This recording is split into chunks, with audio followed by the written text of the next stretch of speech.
The cleaning bottle hit the marble floor at 11:47 p.m. That sound.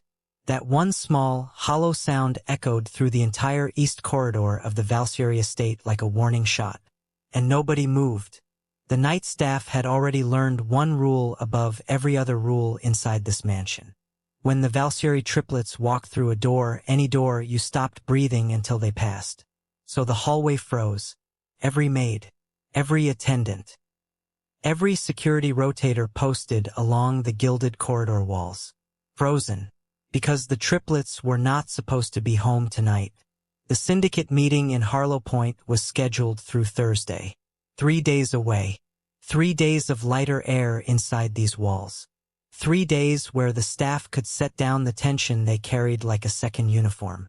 But the black SUVs had rolled through the estate gates 40 minutes ago. No announcement. No warning. Just headlights cutting through the iron gate, and the sound of 3 car doors opening in perfect, synchronized rhythm. Kedron Valsieri entered first. He always did. Oldest by 4 minutes, which meant nothing biologically and everything socially.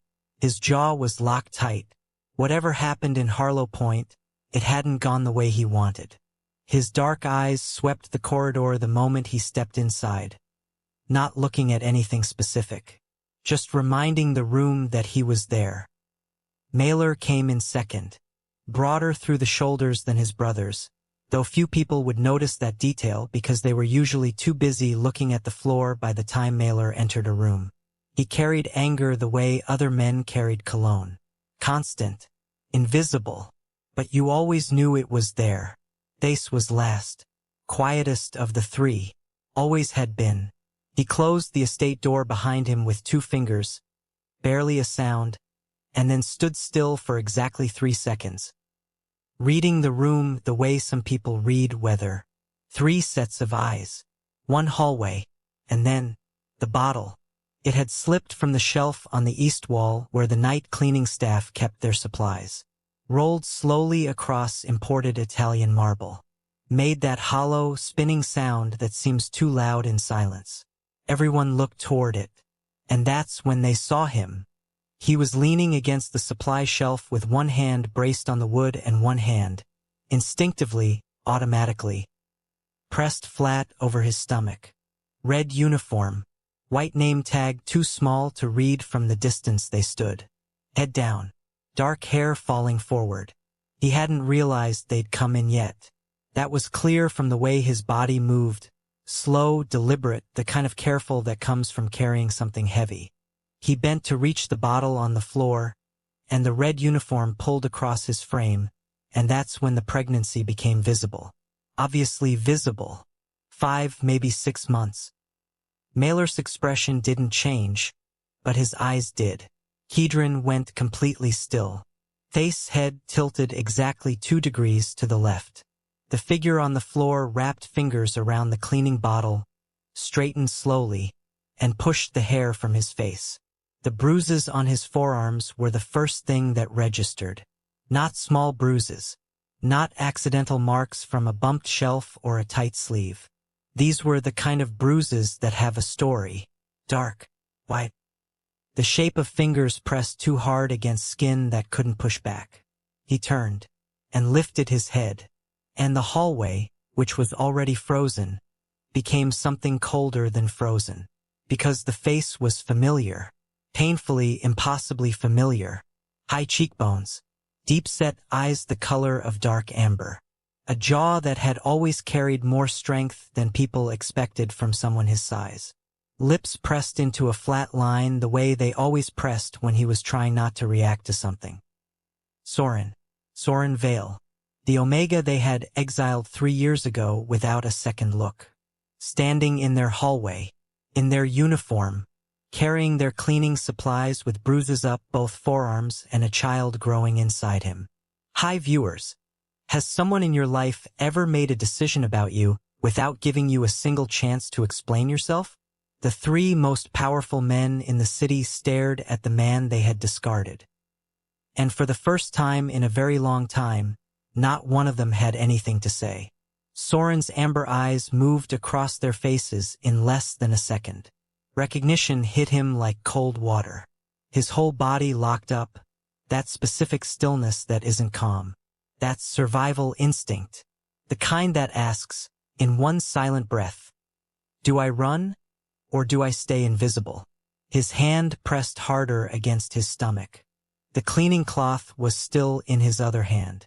He turned back to the shelf and started wiping it down, like they were strangers, like 3 years hadn't happened, like his hands weren't shaking badly enough that the bottle rattled against the wood. Thace took one step forward, one step, and in a voice so quiet it barely reached the corridor walls, he said the only word that made sense in that moment. Soren? The cleaning bucket slipped from Soren's hand, and this time nobody moved to stop it from falling. 3 years earlier, the boardroom on the 42nd floor of Valkyrie Tower had floor-to-ceiling windows. Soren had always thought that was intentional. Not for the view, for the feeling. The way the city stretched out below made everyone seated inside feel like they were above something. Above consequence. Above question. Like the glass itself was proof of being untouchable. He walked into that room believing he'd been called to discuss the quarterly reports. He walked out with nothing left. It started the way most devastating things start. Quietly. Kedron sat at the head of the table. Mailer stood by the window. Thace was at the far end, arms folded, watching. A fourth man was in the room, Rexton Hale, the estate's senior legal advisor. Old family. Trusted completely. He had a folder open in front of him. Soren sat down, and Rexton slid the folder across the table. Bank transfers, 12 of them. Amounts that matched the exact figures from the syndicate's private operational accounts. Routed through an encrypted relay traced back, at least on paper, to a secondary account with Soren's identification details attached. Then came the messages. Encrypted thread. 14 exchanges. Timestamps covering 6 weeks. The contact on the other end was an alias linked to a rival faction that had been bleeding Valkyrie operations for months. Then witness statements. 2 estate staff members. Signed. Dated. Both placing Soren in the server room during off hours on 3 separate nights. Soren stared at the folder, then looked up. Where did this come from? Rexton closed the folder calmly. Does it matter? And that right there was the moment Soren understood what kind of meeting this actually was. Not an investigation. Not a conversation. A verdict. He looked at Kedron. I didn't do this. Kedron didn't look away, but he didn't respond either. His expression was the kind of controlled that takes years to build. No anger, no grief, just a decision already made, being executed with patience. Soren turned to Thace. Thace was looking at the table. He turned to Mailer. Mailer met his eyes for exactly 2 seconds, then looked out the window. You have 24 hours to clear your personal belongings from the estate, Rexton said. Your access credentials will be revoked at midnight. A formal statement of separation will be filed with the syndicate board. There will be no public record of the specific allegations. Soren's voice cracked once. Just once. You didn't ask me anything. You didn't let me. Soren. Kedron's voice. Flat. Final. The evidence is complete. Power often convinces itself that speed is the same thing as truth. That certainty and correctness are the same thing. That acting quickly means acting correctly. It doesn't. But in that boardroom, surrounded by glass 42 floors above a city that wouldn't notice 1 Omega being removed from a life he'd built carefully over 3 years, the distinction didn't matter. The decision had been made. He stood. He gathered nothing, because there was nothing in front of him to gather. He walked to the door, and he stopped. 1 moment. He didn't turn around, but he waited. 3 seconds. 5. Wondering if any of them would say his name. Ask one question. Look at him with something other than the practiced distance of men who had already moved on mentally before the conversation finished. Nothing. The door closed behind him. The elevator ride down 42 floors lasted exactly 90 seconds. He counted. He needed something to count. Outside the tower, the city moved exactly the way it always moved. People walking, cars running. The ordinary indifference of a world that doesn't notice when someone's entire architecture collapses around them mid-step. He made it 6 blocks. Then his knees hit the pavement beside a construction scaffolding on Delray Street. Not from grief. Not entirely.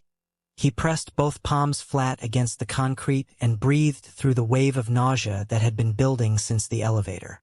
6 weeks. He was 6 weeks along. He hadn't told anyone. Not yet. He'd been waiting for the right moment. The safe moment. The moment that would never come now. He pressed one hand against his stomach in the dark, crouching on a sidewalk next to a scaffolding on a street where no one was looking, and he made a decision that would cost him everything the next 3 years would demand of him. He would carry this alone, because the men who were supposed to be his protection had just proven, completely and without hesitation, what protection from them was actually worth. The worst part wasn't the exile. It wasn't the evidence. It wasn't even the loneliness that was already beginning. It was this. Not one of them had looked back when he walked through that door. Not one. Survival has its own curriculum. Nobody teaches it to you. Nobody hands you a guide when the life you built disappears and the city you live in belongs to the people who removed you from it. You learn on your own schedule through trial and error and the specific kind of exhaustion that doesn't respond to sleep. Soren learned fast. The first month was the hardest. He moved 4 times. Cheap motels first, then a shared room above a laundry facility in the Westbrook district, then a temporary housing unit that smelled like industrial cleaner and had a radiator that worked every other night. He spent less than $9 a day on food. He learned which grocery stores marked down bread at closing time. He learned which bus routes ran past midnight and which drivers looked the other way when a fare was short. He learned how to suppress his omega scent. That one was critical. In a city run by syndicate alphas, an unregistered omega working night shifts was the kind of detail that attracted the wrong kind of attention. So he covered it. Scent blockers. Layered clothing. Scheduling his rotations so he was never stationary long enough for anyone to take a close look. The pregnancy made everything more complicated. By the 4th month, standing for 8-hour shifts was painful. By the 5th, bending to lift equipment required a rhythm. Slow down, brace, lift with the arms, breathe through the pressure. His back hurt constantly. The kind of hurt that settles in and stops announcing itself because it's simply always there. He took night cleaning contracts where he could find them. Hotels, office buildings, event spaces that needed turnaround crews after midnight. The pay was low but consistent. Cash when possible. No questions when he kept his head down and his hands moving. He was careful. For nearly 2.5 years he was careful. And then the Valsieri estate posted an opening for night maintenance staff. He almost walked past the posting. 3 times. He walked past it 3 times in 1 week before the math became impossible to ignore. The pay rate was nearly 40% above what he was making. The shift structure worked with his pregnancy's progression. The estate was large enough, sprawling, with a full night staff of over 20 people, that he could remain one face among many. The triplets were rarely in residence during late-night hours. And even when they were, who looks at the help? He applied under his legal name, because the estate's HR system was external and the triplets didn't personally review domestic hire applications at that level. He listed 2 reference contacts from previous employers who knew him only by the quiet, reliable work he delivered. He was hired within 3 days. He spent the first week terrified. By the second week, it was clear that no one recognized him. He had changed in ways that surprised even himself when he caught his reflection in the estate's polished surfaces.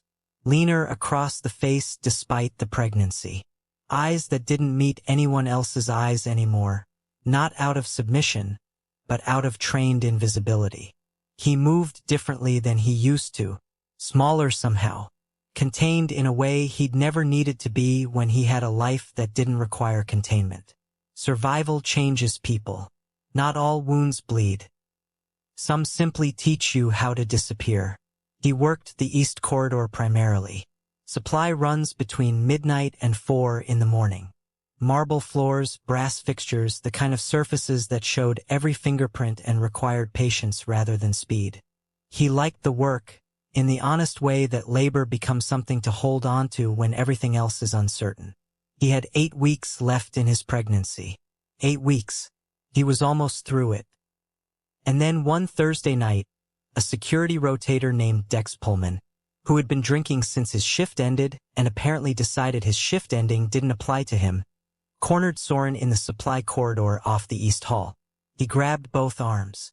He made a comment that Soren refused to repeat later. He squeezed hard enough that Soren felt the bruises forming in real time. Soren pulled free. He didn't report it, because reporting things required trust in systems.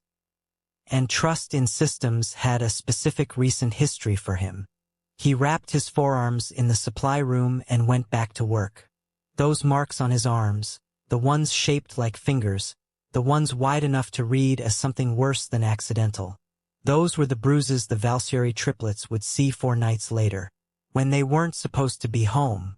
The men who once promised to protect him had no idea he was cleaning their floors. The hallway hadn't moved. Literally.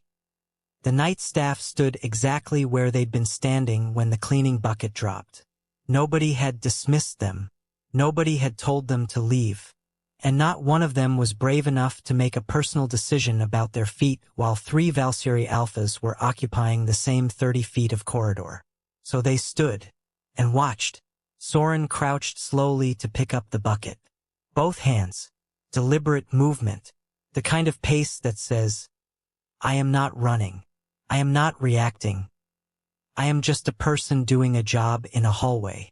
His hands betrayed him slightly. The bucket handle rattled once when he lifted it. He stood, repositioned the supplies inside, and turned back toward the supply shelf. Kedron moved first. Not fast. Not aggressive. He crossed the corridor in 4 measured steps and stopped 8 feet from Soren. Close enough to see clearly. Far enough to not crowd him. Though that calculation, if Soren noticed it, would have meant nothing. Stop, Kedron said. Not a request. Not a command either, exactly. Came out like something caught between the two. Like a man who was used to being obeyed, trying to remember that wasn't the right tool for this particular moment. Soren stopped. He didn't turn around immediately. He gave himself 2 seconds. Thais, watching from the far end of the hall, counted them, and then he turned. The bruises were even more visible from the front. The red uniform had a short sleeve that ended mid-forearm, and the marks ran from just below his elbow toward his wrist. Finger-wide, dark against his skin, old enough to have begun shifting color at the edges. Mailer's jaw moved. Once. The way it moved when he was processing something that made him angry enough that expressing the anger felt insufficient. Thais had walked forward without making a sound, the way Thais always moved. He was now positioned slightly to the left, giving himself an unobstructed angle. Not because he intended anything, just because spatial awareness was how he managed situations he didn't yet understand. 3 different reactions. One person watching all 3 simultaneously, because that was a skill Soren had developed long before the exile. Who did that to you? Kedron asked. Soren's gaze moved across all 3 of their faces in the same way it had in the moments after recognition hit. Quick, systematic, emotionless in the way that things are when the emotion has been managed so many times that management becomes reflex. He said nothing. He turned back to the shelf, pulled out the cleaning cloth from his bucket, and started wiping down the brass wall fixture that didn't particularly need wiping. Pain teaches strange lessons. One of them is this: sometimes silence feels safer than truth. The problem with the silence was that his hands weren't cooperating with the story he was trying to tell with his body. The cloth moved unevenly across the brass. His breathing was too controlled, the specific over-control that happens when someone is actively managing a physical response while pretending they aren't. Mailer took a step toward him. Soren. His voice was different than Kedron's. Lower, less practiced, like the name had come out before he'd fully decided to say it. Those marks. I'm fine, Soren said. First words he'd spoken. Flat, clear, already finalized. I have 3 more fixtures on this corridor tonight. Thace was the one who noticed it first. The way Soren's weight shifted. Right foot forward. Left knee slightly unlocked. The hand with the cloth dropping 2 inches without intention. He's going to fall, Thace said. To his brothers. Not to Soren. And he was right. Soren's vision went sideways in the specific way that happened when he stood too long without eating enough and the baby decided that all available oxygen belonged to her exclusively. The brass fixture blurred. The floor tilted logically but incorrectly. His hand reached for the shelf. Missed. And then there were hands on him. One arm under his elbow. Another braced across his upper back. Firm. Immediate. Completely without hesitation. He didn't need to look to know which one. Thace. Always the one who acted before the thinking finished. The contact lasted exactly long enough to prevent him from hitting marble. And then Soren straightened, pulled his elbow back, and stepped away. 1 step. Clean. Deliberate. Thace let go immediately. You shouldn't be working like this. His voice was quiet. Not gentle exactly. Thace didn't do gentle the way people expected it. But it was something. Some specific softness that didn't fit the hallway or the uniform or the 3 years that sat between them like a wall with no door. Soren looked at him. Just looked. For 4 seconds. Then reached down, picked up his cleaning bucket, and walked to the next fixture. Kedron didn't sleep. He sat at the desk in his private office on the estate's 3rd floor and stared at the security access log he'd pulled from the estate's internal system. Old files. From 3 years ago. The specific 48-hour window surrounding the alleged data breach that had provided the foundation for everything that followed. The timestamps were precise. That was what bothered him. Timestamps in internal security logs were never this precise. There was always margin. Small fluctuations from server sync delays, network latency, access pathway variations. Every IT consultant who had ever reviewed the estate system described the logs as having a natural variance of 2 to 4 minutes across access events. These had none. Every single timestamp in the breach log was exact to the second. He pulled Soren's employment record from the same period. Cross-referenced. The alleged data access occurred across 4 events between 11 p.m. and 3 a.m. on a Tuesday night 3 years ago. Server room. Encrypted relay point. External transmission initialized. Soren's estate access logs from that same night showed him badged into the East Residential Wing at 10:42 p.m. for a scheduled overnight charity reports review. He badged out at 6:15 a.m. The East Residential Wing and the server room were on opposite sides of the estate. The server room required a separate secondary clearance badge, a different card entirely, logged on a different system. The East Wing log showed no interruption across the entire overnight period. Kedron sat back. He put the 2 logs side by side on his screen. Pride can blind powerful men. Not immediately. Not all at once. It works more like a lens, gradually distorting what you see until the distortion feels like accuracy, and accuracy feels like strength. They had moved fast 3 years ago. Too fast. Because the syndicate was bleeding and someone needed to be accountable and the evidence was organized and complete and presented by a man they trusted completely.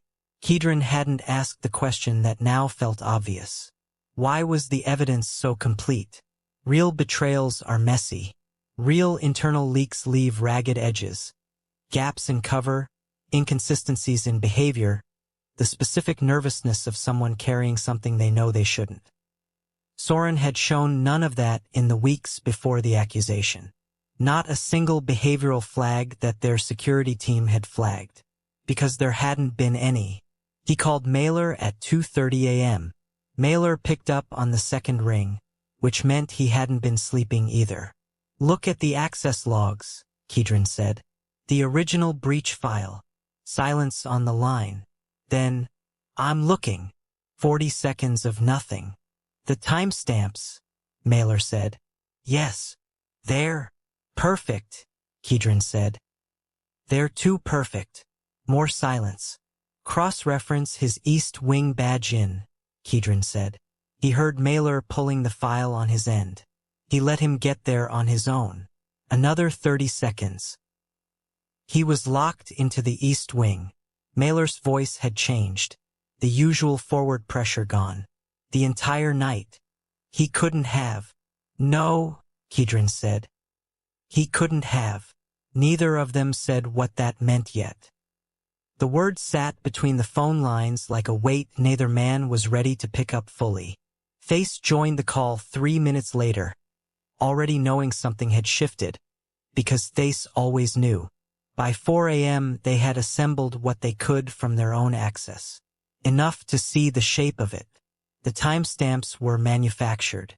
The secondary badge logs for the server room didn't exist in the original system. They existed only in the breach report document. Which meant someone had created a document, not pulled an authentic record. The witness statements were signed, but neither of the staff members who'd signed them were still employed by the estate. Both had resigned within 2 months of the incident. Both had received private financial transfers shortly after. Kedron ordered a full forensic audit by 6 a.m. He pulled 2 of the estate's senior technical staff from their off-day rotation and gave them one instruction.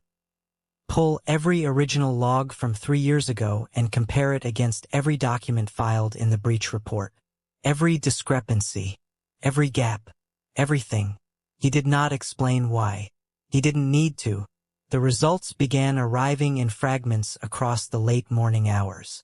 And by the afternoon, one of the estate's senior technical managers, a man named Avery Brixton who had worked the estate systems for 11 years and spoke with the particular careful precision of someone who understands the weight of what he's delivering, entered Kedron's office and set a printed summary on the desk without saying anything first. Kedron read it, then read it again. The security logs from 3 years ago had been altered. Not all of them, not obviously, but enough. In the specific places at the specific timestamps in the specific access categories, that the picture they painted was not the picture that had actually happened. Someone had edited the record. Someone who had deep access to the estate's internal systems. Someone trusted enough to move through those systems unquestioned. Kedron looked up at Avery Brixton. Avery held his gaze for a moment, then looked at the floor, which told Kedron everything about what was coming next, and who was going to be at the center of it. The name came up at 9:14 in the morning. Not dramatically, not with a flash of sudden revelation. It surfaced the way most damaging truths surface, quietly, inside a document that wasn't supposed to still exist. Avery Brixton had been thorough. That was the thing about men who'd spent 11 years inside a system. They understood where the bodies were buried not because anyone told them, but because they'd been watching the same corridors long enough to notice when something moved that shouldn't have. The file was a backup archive from 3 years ago. Automatic server snapshot. The kind of routine preservation that nobody thinks about until somebody needs to compare what a system looked like before a specific set of changes were made. Avery had pulled it at 7 a.m. By 9, he had the comparison complete. And the altered timestamps, the manufactured server room access logs, the witness coordination, all of it traced back through the same administrative user pathway. One account, one set of credentials, used across 17 separate system entries in a 46-hour window surrounding the incident. The account belonged to Rexton Hale. Pause on that. Rexton Hale, senior legal advisor. 22 years with the Valsuri family. The man who had sat across the boardroom table from Soren with a folder of manufactured evidence. completely composed, completely trusted, and delivered a verdict that destroyed an innocent person's life with the practiced ease of someone who had done difficult things before and expected to continue doing them. Kedron read the name in Avery's summary. He didn't react immediately. That was something the three of them shared, a learned stillness in moments that deserved the opposite. The ability to absorb information at full weight without the weight showing on the outside. It was useful in negotiations, in syndicate rooms, in moments when revealing your reaction too soon meant losing ground you couldn't recover. Right now it just meant Kedron sat very still for a long time. Then he called his brothers. No explanation on the call. Just 2 words. Come down. They assembled in Kedron's office within 4 minutes. Mailer read the file standing up, which was how Mailer read everything he considered serious. Face sat on the edge of the desk and went through it twice, slowly, which was how Face processed anything he needed to fully own before responding to. Nobody spoke for a while after they finished. The investigation had revealed more than the timestamps. It had pulled the thread on the witness statements and found that both signatures, the 2 estate staff members who had placed Soren in the server room, matched internal communication records that showed both individuals had been in contact with Rexton's private line in the weeks before the incident, not after, before, which meant the witnesses weren't recruited to confirm what happened. They were recruited to confirm what was going to be said happened. The money transfers that Soren had supposedly made originated from a relay account that, when traced fully through the archive, connected to a financial instrument registered under a shell company with no public record, a company that Rexton's private estate management portfolio had been linked to through a separate syndicate compliance audit 18 months earlier. An audit that had been filed and quietly shelved by Rexton. The most dangerous betrayal is the one that wears the face of loyalty long enough that you stop looking for anything else. Rexton had been feeding syndicate intelligence to a rival faction. Not because of ideology or grievance, because of money, because the rival faction had offered a specific financial arrangement that the Valkyrie salary, regardless of how generous, could not match. And when the internal security team began getting close to identifying the actual source of the leak, Rexton himself, he had needed a redirect. Fast, clean, someone whose position made them plausible. Someone who couldn't fight back effectively. An Omega with no syndicate standing and no family alliance to leverage. Soren had been the cleanest available option. Not because of anything he had done. Because of everything he hadn't done. He hadn't built the walls that make people harder to sacrifice. Mailer put the file down on the desk. He didn't slam it. He placed it down with a deliberate, careful control that was somehow more intense than slamming it would have been. We destroyed him, he said. Not loud. Not theatrical.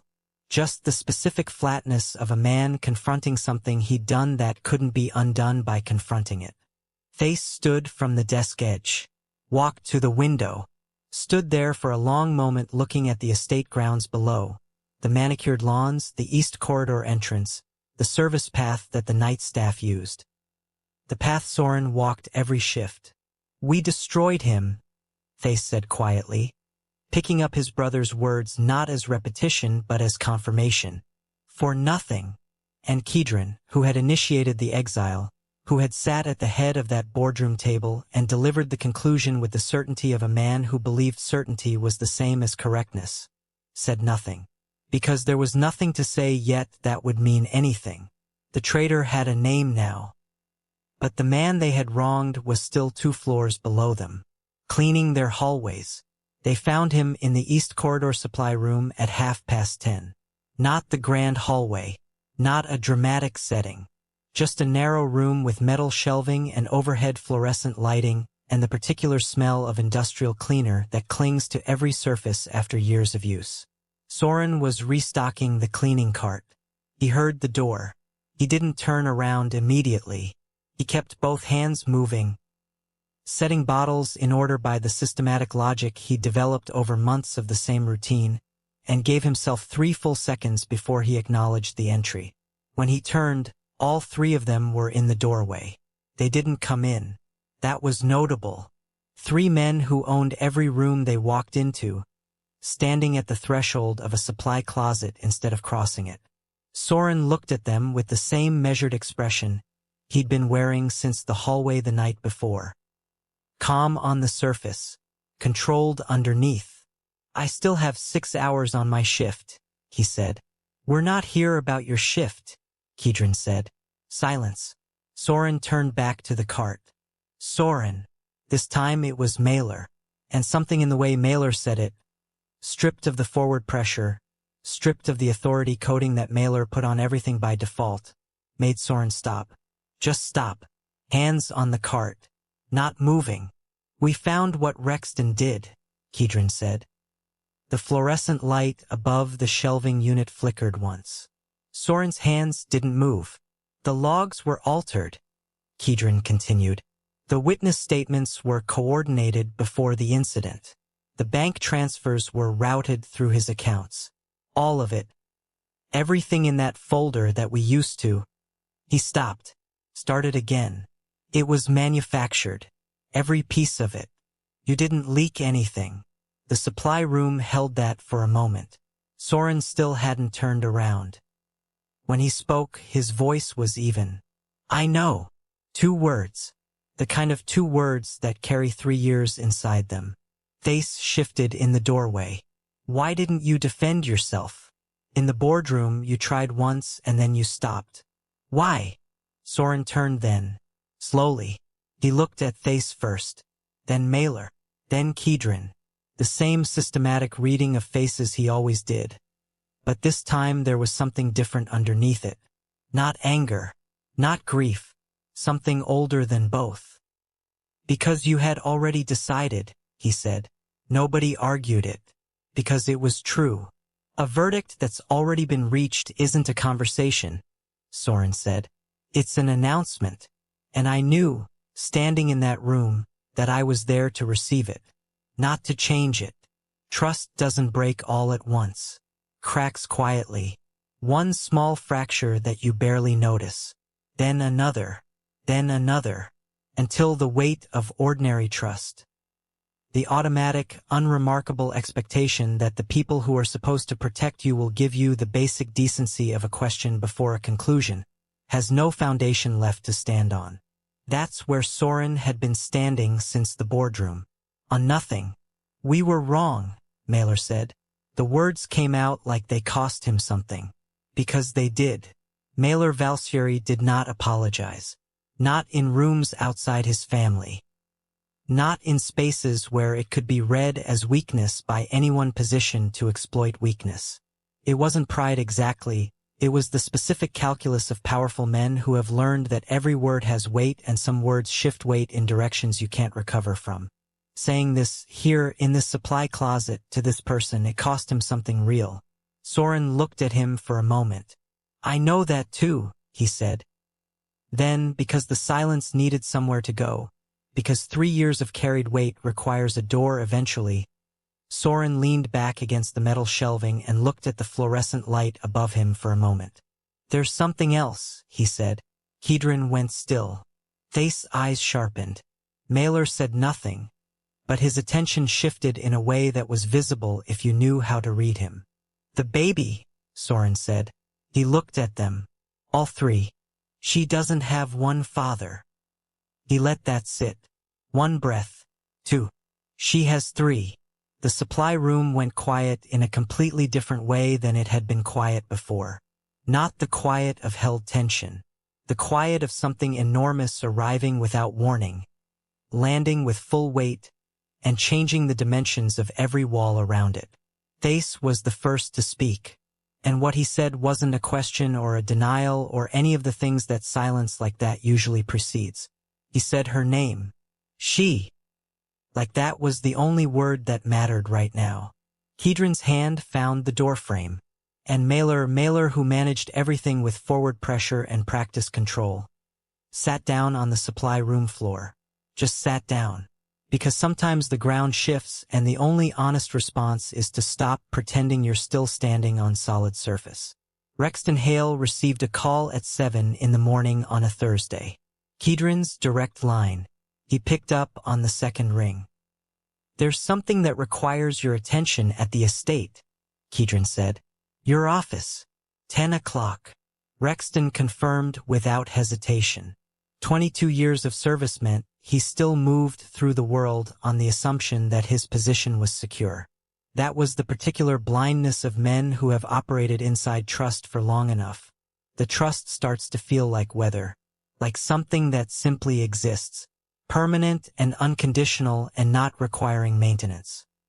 He arrived at the estate at 9:52, walked through the main entrance with the easy familiarity of a man who had walked through it hundreds of times, greeted two staff members by name, took his usual path through the east corridor toward the upper wing. He was almost to the office hallway when he noticed that the estate was quieter than normal. Not empty. Just quiet in the way a room is quiet when the people inside it have already decided what's going to happen and are simply waiting for the sequence to begin. He opened the office door.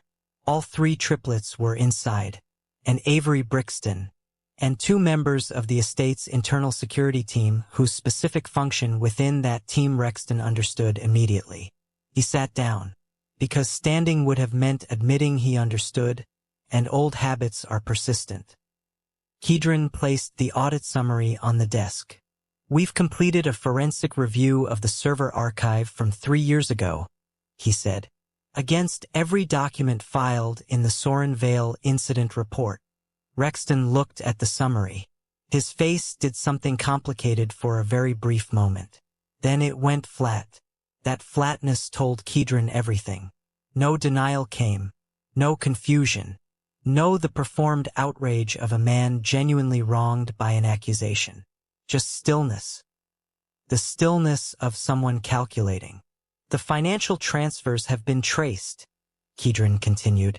"The witness coordination has been documented. The timestamp alterations are confirmed by comparison against the original archived backup." He paused. "All of it is complete." Rexton looked up. "What are your intentions?" "Revenge is loud. It demands an audience. It wants to be witnessed. Performs. Accountability is different. Accountability is the quiet removal of someone from the spaces they corrupted, with no theater and no announcement, because the point was never the performance.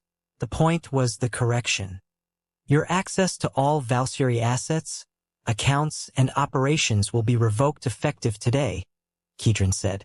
Your financial arrangements with the opposing faction have been forwarded to the appropriate syndicate oversight contacts. What they do with that is outside our management. He let that land. You will not be publicly named by this family. You will not be contacted again. Any attempt to leverage prior knowledge or relationships within our network will result in the full documentation being made available to every relevant party immediately. Rexton sat with that. That's it, he said. That's it, Kedron said, because powerful families don't need noise. Noise is for people who aren't sure the message will land. Rexton stood. He straightened his jacket with 2 fingers. Walked to the door with the same composure he'd walked in with, though something had shifted in it. The composure of a man performing composure rather than possessing it. He left without another word. The door closed. Thace exhaled slowly. Mailer was already on his phone, because there was a second thing that needed to happen today. Quieter than the first. More important, they found Soren in the residential East Wing corridor, not cleaning. Sitting on the window bench at the corridor's end, where the afternoon light came through in long bands. He was holding a cup of something warm, both hands wrapped around it, and looking out at the grounds with the expression of someone who has temporarily stopped managing and is simply existing. He heard them coming. Didn't move. They sat. Not standing above him. Saturday. Kedron on the bench opposite. Mailer leaning against the wall. Thace on the floor beside the window, which was completely undignified and completely deliberate. We've handled Rexton, Kedron said. Soren nodded slowly. We'd like you to accept formal protection from the estate, Kedron said. medical coverage, secure housing, staff support through the rest of the pregnancy. Soren looked at his cup. A long moment. No, he said. Thais looked up. Soren, I heard you, Soren said, not cutting him off, just firm. And I understand what you're offering, but I've been making my own decisions for 3 years. I'm not exchanging one kind of dependency for another one just because this one comes from a better intention direction. He stood, straightened his jacket, the red uniform he was still wearing, because he had 6 hours left on his shift and he intended to finish them. I'm not refusing everything, he said.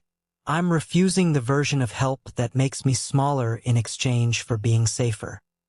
He walked back toward the East Corridor, and not one of them called him back, because they were finally, starting to understand the difference between protecting someone and controlling the terms of their protection.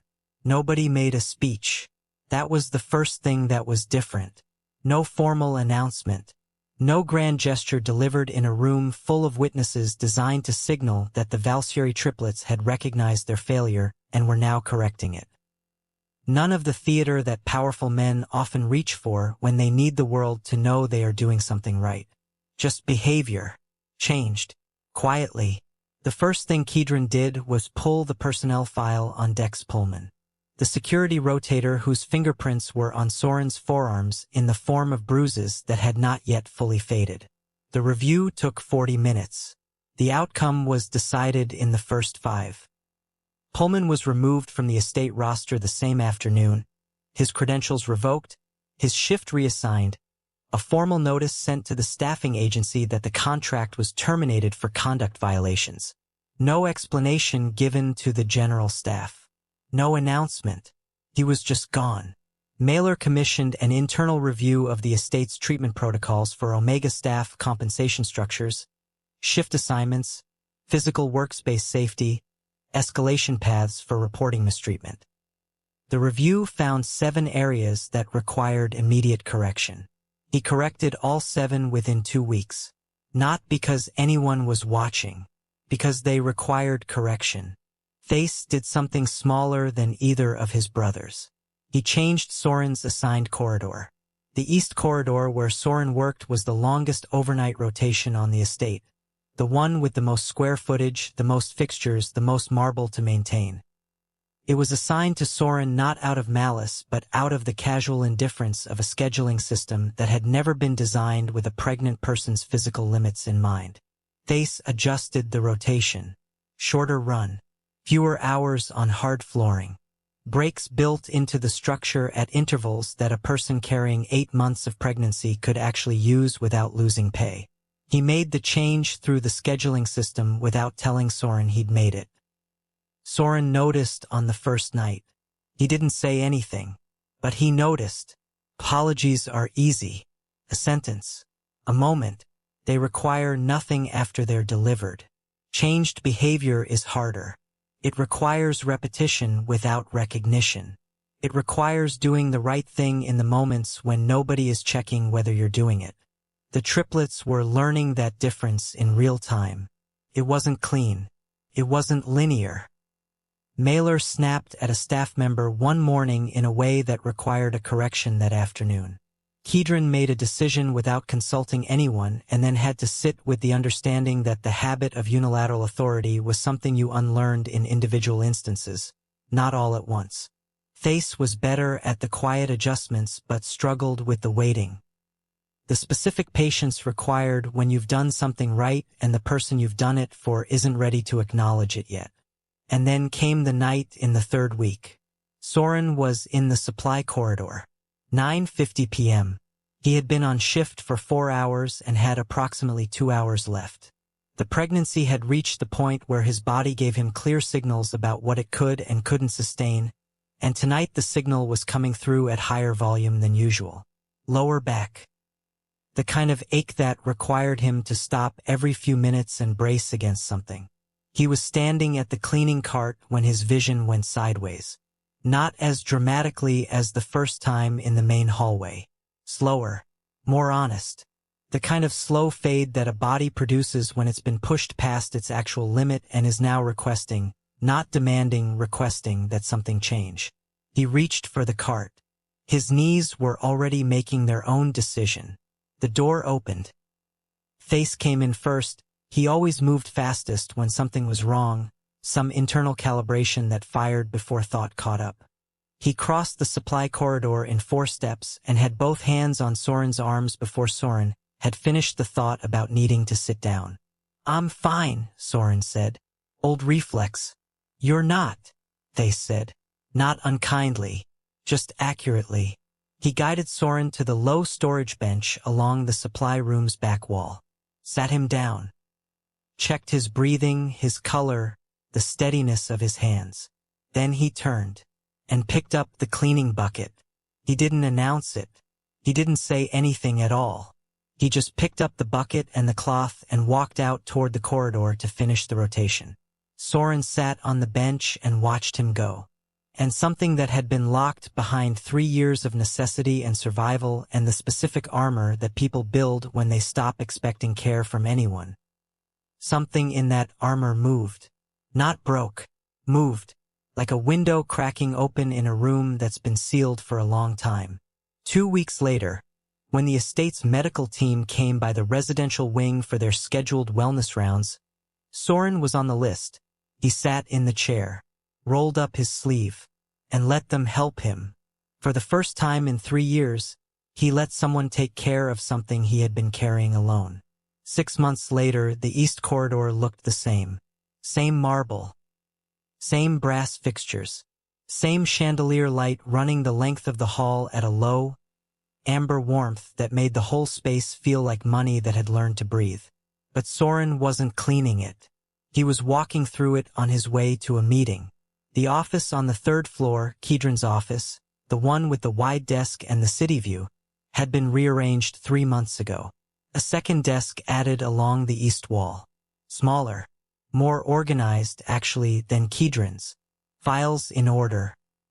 A corkboard above it with a system of tracking tags that the estate's administrative staff had quickly realized was more efficient than the method they'd been using for 11 years. Soren ran the Valsuri Charitable Foundation now. Not as a favor. Not as compensation for what had been done to him, because no position could be compensation for that, and he had made clear in quiet and specific terms that he was not interested in symbolic gestures that disguised themselves as opportunity. He ran it because he was qualified, because he had always been qualified, and because Kedron, in one of the more genuinely difficult conversations of his adult life, had sat across from Soren in a room without his brothers and made the case. Not a plea, not an apology dressed as an offer, but an actual structured case, for why Soren's skills and vision were the right fit for the Foundation's direction. Soren had asked 3 questions. Sharp, specific, operational questions that made clear he had not stopped paying attention to the Foundation's work, even during the 3 years he'd been outside it. Then he had said he'd think about it. He thought about it for 10 days, then said yes. The baby's name was Nyla, 8 pounds, 4 ounces, born on a Tuesday morning in the 4th month after the supply room conversation.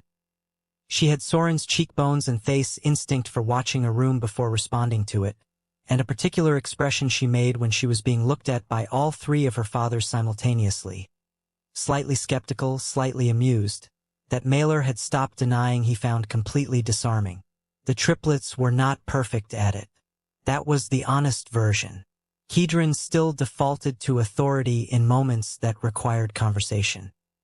Mailer's emotional range was still a work in progress that required active effort and occasional outside feedback. Face was the most naturally suited to the quiet, practical love that a child requires. He showed up, he adjusted, he noticed what was needed before it was named, but even he was learning that presence alone wasn't the whole requirement.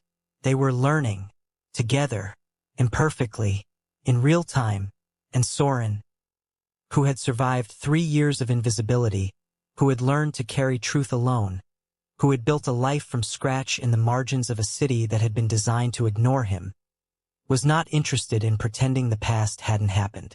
He was interested in what happened next. Real power isn't control. It isn't the ability to remove someone, to decide their fate from the head of a table without asking a single question. To move through the world with the certainty that authority and correctness are the same thing. Real power is responsibility.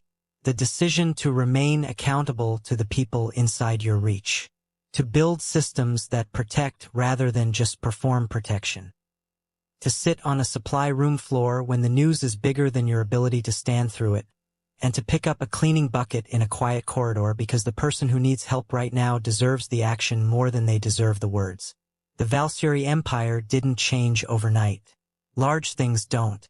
But 6 months after a cleaning bottle rolled across marble at 11:47 p.m., the most powerful men in the city sat in a third-floor office with Nyla between them and Soren at the desk across the room, working through Foundation logistics with the focused efficiency of someone who had always known exactly what they were capable of.